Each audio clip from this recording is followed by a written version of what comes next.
Well, as you know by now, one of the things we like to do here in the brunch is feature local businesses, particularly smaller businesses, and let them get a little bit of extra airtime and publicity, and we're going to do that just now, and we're joined by Vivian McCard. You're very welcome, Vivian. Thank you very much. And tell us all about your business. Okay, well, my business is new.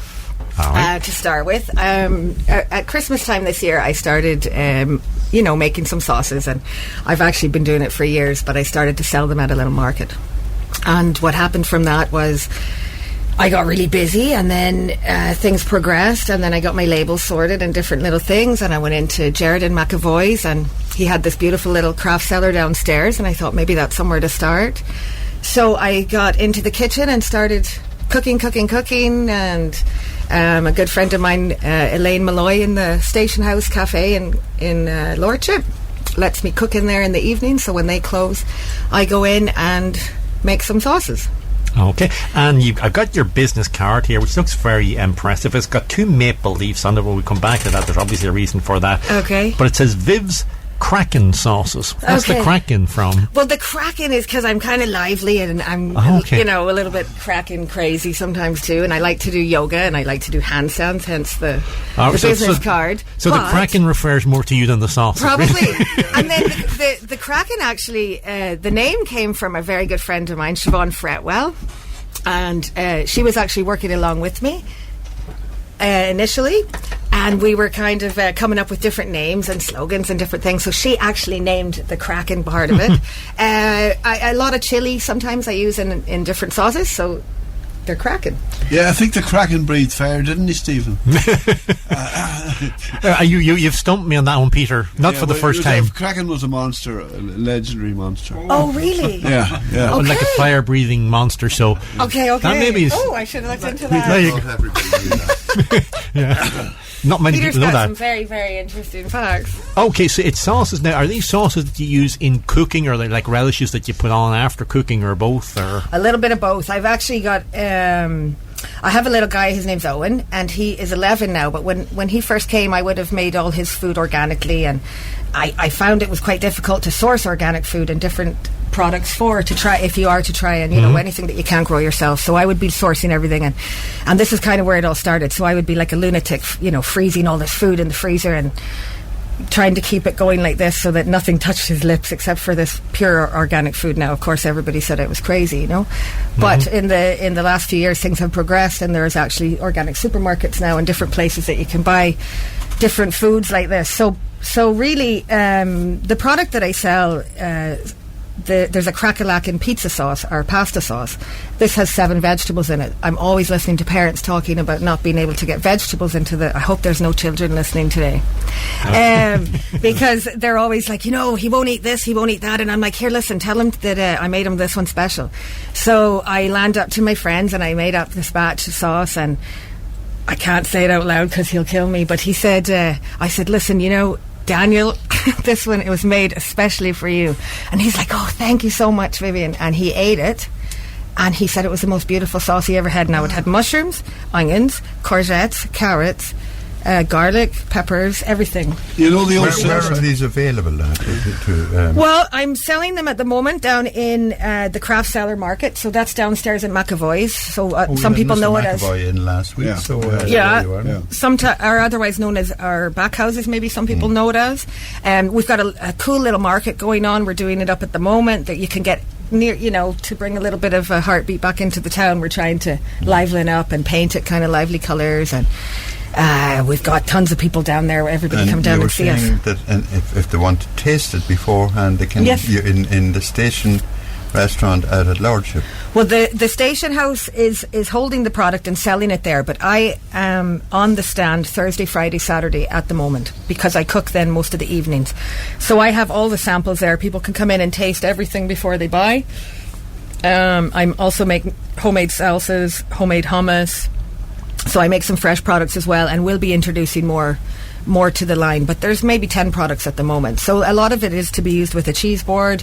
Some people use it with pulled pork, like wraps. You can really, once you taste it, it's kind of You can cook it, you can cook with it, you can put it on like, your pork ribs in the oven, stew them for an hour and a half, and then pour the barbecue sauce on and let them get nice and sticky. Could I ask you, do you make cheesecakes? Because the reason I asked that was because the first place I ever tasted cheesecake... Where did that come from, Peter? Well, the first place I ever tasted cheesecake was in Canada. Well... I never tasted before. I do make cheesecake, but I don't have it on the stand, and I don't have any in my bag. So maybe Peter will commission you to make one just for him. I can make you a beautiful Maltesers cheesecake. Yeah. All right. Right. You're just thinking more to the get it clear, original. do you do the cooking out in Railway Village place? I do the cooking in the Station House Cafe, which is out in Lordship. It's a new cafe out by the park. It's by the railway. Yes. Congratulations, St Patrick's. They're most enlightened of the GA clubs. They really have made a wonderful mark. No, but they've made a wonderful mark. I'm sure you noticed that. Yes. Just beside there. I've never been in it. It looks like it's sort of a log cabin type effect. It's just beautiful. It's really nice. It's a log cabin. With a little potbelly stove, nice little tables, beautifully renovated. It's absolutely really worth it. And of course, ideal for children because the swings and everything are for free there, so they can be. The park was fundraised for. They can burn off steam while you're relaxing. Well, you can sit and have your coffee to give you enough energy to go the afternoon. Nice and the food is absolutely beautiful, like it really is. Now well, I think those who've been listening will have picked up from your accent that the maple leaves are not accidental. There's a Canadian accent. Well, it's funny. My accent is all over the place, but yes, I'm born Canadian with Irish descent. So my mum is from Giles's Quay, and my dad is from Ravensdale, Puleek. Okay. That's about as local as we can get. That's about as local, and every single relative that I have is Irish, so that makes me Canadian. Right? No. And one of your hobbies is scuba diving or something like that. Yes, I really like the scuba as well. So I actually went off there a couple of years ago. I came back last May, so maybe 2 years ago I headed to Thailand. Me and my little guy as well, and I did my open water before I went out, and then I just decided that I want to become an instructor. So a year and a half later, I got back May last year, and now I have I'm a scuba instructor with 8 specialities, and I'm taking a group to Thailand in November for 3 weeks. So I have a couple of Aussies going, a few Canadians, and a couple of crazy Irish dudes. Have you ever scuba dived at Giles Quay? No, but I did jump into the sea on March 3rd for a fundraiser in Carlingford, and I am never doing that again. You can say, been there, done that. I've done it, and off the list. We've done swimming, we've done lots of little fundraisers too down in Giles's Quay too, jumping in, but it's freezing. Yeah. I think I prefer the warm weather. Getting back to the sauces. Not getting you to give away any of the magic ingredients, but are these recipes that you've devised yourself? Are they family recipes? Are they traditional Canadian or mixture of all? It's funny because it's not until I see it on my Facebook, friends from Canada going, "Oh, are you still making that barbecue sauce?" And I'm like, "Yeah," and so it is. It's been going on for years.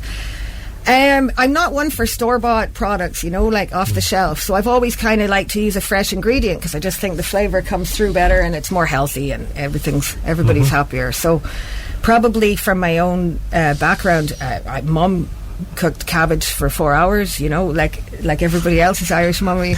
Dad would have been better on the barbecue, so I don't know where it stemmed from, but I've just always had a love for cooking. So it's all about the product being as fresh as it can be, and then a Canadian kind of way is to can products, your own products. So over there we could go to farmers markets, big farmers markets, and buy maybe 10 boxes of tomatoes and take them home, and then you would process them yourself. So you would actually can them, and you would never go to the supermarket to buy tomatoes. It's like in a sealed jar. It's a sealed jar. It's a process that we use. It's a water bath process. It's a big job. Like I would have to. Like people wonder where the prices come from. Like I would handle one jar maybe 6-7 times before I actually don't have to. Before I can hand it to Peter and charge him $4.95. So it's like not that it's very well worth it, Peter. But it's a process. You get the jars in. They have to be washed, sterilized, dried. Then you pour your sauce in, and the jar has to stay at a certain temperature. You put your sauce in, and then you have to wipe along the tops of the edge so there's nothing on it. You have to heat the lids, then seal it, then back into a water bath for a certain amount of time, can't tell you any of my secrets, otherwise everybody will be doing it. I think, but it's if quite that's a the lot involved, I think you'd be safe enough. It's a lot. I don't think anybody's The going to men do certainly it. will be doing like it anyway. people look at me and they're like, can really? I ask you, do you use rice in your cooking? I don't use any rice at the moment. No, I'll tell you what some of the names are. And I also have to tell you about the little positive note that I put on all my jars. If you want me to. Sure. It's always I have no problem talking. That's funny. Okay, so there's no rice in any of the products that I'm using right now. I do blend porridges as well. So I do a blended organic oat with nuts and seeds. This is very good for us. So some of the products are like Krackin pasta sauce. So that's there's no gluten, I am working with a nutritionalist at the moment who is going to do up my labels as far as nutritional advice. So I don't know exactly. You can't put it on the label if you don't know for sure. So I'm getting different apart from McAvoy's and the Jack's Tea, have you any other outlets? Because you hear these stories about people inventing something and get it going worldwide of nobody. Well, the thing about this product as well is that it's a batch of maybe 20, and I think like everything is hand cut. I don't use a food processor anywhere, so every single item there is touched by a knife. I think is it's that important. Because you can't get a food processor to do it exactly the way you want? Well, if you can find me one, I will be very happy. I think it would be the best. But really, an onion, a pepper, and a tomato, unless it's cut really sharp, it gets slimy. And kind of in the jar, you notice it in different relishes. I think so. It's important that I hand cut everything. Yeah, there's nothing sexist about your food. You'd let men because you know that in Japan that they don't allow sushi cooks to be women. Okay, yes, there's different things like this. Yes, well, I'm very sexist. I would let any guy cut my vegetables if they want to. There's a Peter, job if you're volunteering to come in maybe Tuesday at the station, hustle me. You get a cheesecake. I'll get you a cheesecake. Yeah, right. I need 10 peppers an hour for a cheesecake. And keep you out of mischief. Well, that may be difficult. But as far as ingredients and stuff, there's a red onion type. I should have brought you guys some bits and pieces in. You could taste it. Red onion, red wine, balsamic vinegar, and brown sugar. The process takes about 6 hours. So that's the cook. The cook takes that long. So it's not everybody's kettle of fish, but it just needs fast food anyway. It's not. It's definitely not fast food. The barbecue sauce. There's a barbecue red pepper relish. So all of these are married lovely with a cheese board. Any sort of meat, any type of meat, and then there's a bunch of different ranges. Pasta and pizza. Can I just say you've come a long way from your bacon and cabbage with your mother? Yes, and my definitely. I love bacon and cabbage. Yeah. At least you know what's in it. Just talking there. Yeah. Oh, okay. Yeah, well, you definitely know what's in it, but it doesn't look like cabbage when it's finished. It could be anything, really. It could be mushy peas. So you use local products? I do. I get most of my products out of Fives here in Dundalk. And I have some really awesome customers that bring me in rhubarb and onions and different bits and pieces like this. That they grow themselves. That they grow themselves, yes. So I am trying to source. I would love for somebody to contact me that could source me organic peppers. Okay. They're very hard to grow peppers, you're aware of. Yeah, I've tried. I had a greenhouse. I grow really good tomatoes. I grow everything, but peppers was a hard one for me. Eamon, of course, is the growing expert. Are you here. the growing expert? Yeah. I grow tomatoes, yeah. Lovely. Well, I'm a pretty good tomato grower as well. Try peppers now and you got to mark it straight away. Yeah, I'll take every pepper you have. Question about the differences that you've noticed, say, culturally, or even in terms of cooking and eating and between Canada and here. What were the things that struck you coming back here? Well, this is kind of funny because I think food in Ireland has come immensely, massively, a long, long way in the last 10, 15 years. Right. But when I first came over, I remember I worked in this little cafe called the Chestnut Cafe in Dundalk. Still there? Yeah, it is. And I was only there for like 2.5 days because I couldn't understand anybody because I was very Canadian at the time, and people would be like, sure, throw me some potato salad and coleslaw onto that sandwich. And I'd be like, you want it on the bread? And they're like, yes, but where the heck do you think I want it? And I'm like, you don't want it on the side? And they're like, no, geez, So everything I was doing was like, and you want that on the side? And they're like, well, and they were, sorry. They were, you know, they were giving me bad language, and I was like, oh God, I don't think I'm going to get it here, you know. Yeah. So I lasted for 2.5 days. I used to take the bus in from Giles Key and take the bus home. Right. But it was very funny. So that was kind of so if I ordered a salad in Canada, it would be, you know, a green salad, maybe a leafy salad with red onion and different stuff. And when I ordered salad here, it was all potato salad, coleslaw, maybe an egg mayo. You know, it was quite a much heavier. Yeah. So I put on lots of weight. But it was lovely, beautiful. But still, I didn't last in my job at the Chess. No, but thank you. Back then, yeah. You have to start somewhere. Sorry. No, you're just saying you have to start somewhere. You're way over there. You have to come into the mic, yeah. Just about the organic, you seem to be very conscious that you need to cook healthy food. Well, it really, I mean, what is organic? Like, really, nowadays, everything is genetically modified. There's different things going on with the food that we don't even know, even if it says organic. You know, I think the biggest thing is for people just to get back into their own back garden and do as much as what they can themselves. And I think if you know, your pricing, your costs are going to go down, you're not spending so much money on groceries, and people and slow it down a little bit and just get back into the way that it used to be. Because that bacon and cabbage really, you know, didn't do me any harm. But a natural food. Everybody's working. People are busy. Mum and dads are busy. There's no time for this. The kids don't even know what a tomato looks like, you know. Like, I had some little guys come into the greenhouse and I'm like, here, eat this, and they're like, no, what is it? And I'm like, it's a little cherry tomato, and they're like, well, I grow my own, but I can go into Little there and I can buy vegetables for next. Well, that's the problem, if and you like. You say, you're just an Egypt, going killing yourself. Well, I'm not, you know, I love it. But it's a hobby. You got, yeah. But like, vegetables are very cheap. You know, maybe they are, but as well. I don't know, you get something out of doing it yourself as well. And I think the flavour, it doesn't matter what you buy anywhere. I shop in Aldi, Lidl, I shop everywhere. When you grow it yourself, whether it's the same as somebody cooking you a meal and handing it to you, it just tastes better. But the best thing is, like myself, concentrate on something that grows itself with no effort. Rhubarb. Rhubarb, super. I have a guy bringing me in some rhubarb next week, which is super as well. I eat all mine.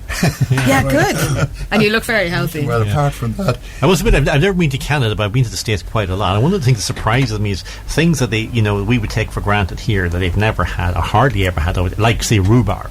Yes. You know. Yeah. Let me think. Berries is pretty big over there. Yeah, rhubarb, they're probably apples, orchards, peaches, you know, there's you can still get all this type of thing. The blueberry, I recall in Canada, everybody had blueberry pie and that sort of blueberry pie, yes, that's a big one. Don't, you can buy it, I think, in local supermarkets. Funny, it is, as you said, it's changing. If you go into any of the stores now, there are a vast range of things from different parts of the country and the world. Parts of the world. Yeah, and avocados. And maple syrup. How is that made? I can't believe you asked me that. Why I happen to be an expert? No, I'm not. No, it's just. But it's maple. It obviously comes from a maple tree. That's right. And I would imagine, like in Thailand, I seen them making gum from a gum tree. So I've never seen them make maple syrup, but I think the resin of the maple. It's a resin of the tree, I would imagine. You'll have to go back and Wikipedia. But it's beautiful, isn't it? And it is very tasty. But the gum isn't so tasty. And it smells as well. But not like that. By the way, one of the things that I remember about Canada way back in the early 70s was the first place I saw was a hypermarket. Was that part of the you lived in a hypermarket? In 1970. Yes. So without giving away my age, yes. I have absolutely no recollection of that. No, but I'm saying actually 1970, just like yesterday to Peter. The question is, do they still exist? Because hypermarkets are just bigger than supermarkets. It's as simple as that. They're so big that you had to get a little trolley to take. That's right, and a map to get out of it. Well, now Peter, they have helicopters to take you. They take you going, yes. Well, Ireland's boomed. No, like, there's these massive big hyper shopping malls and things like this. I think Bangkok's a good place for that sort of thing. I don't remember Vancouver having massive. But then I wasn't born yet. Actually, we'll go with that. Yeah, we're actually lucky, really. Yeah. I was still in Ireland. When poor old Eamon was growing up, he was given spuds in the morning, and that was it. Morning, noon, and night. And of course, they plundered the neighbours. geese and roasted them. That's how you knew if it was Well, organic back then. There was still a few hairs. Here's a great story about a goose, which we won't On tell this you. note of unrestrained frivolity, we'll go to an ad break and we'll be back with you with Seen and Heard after.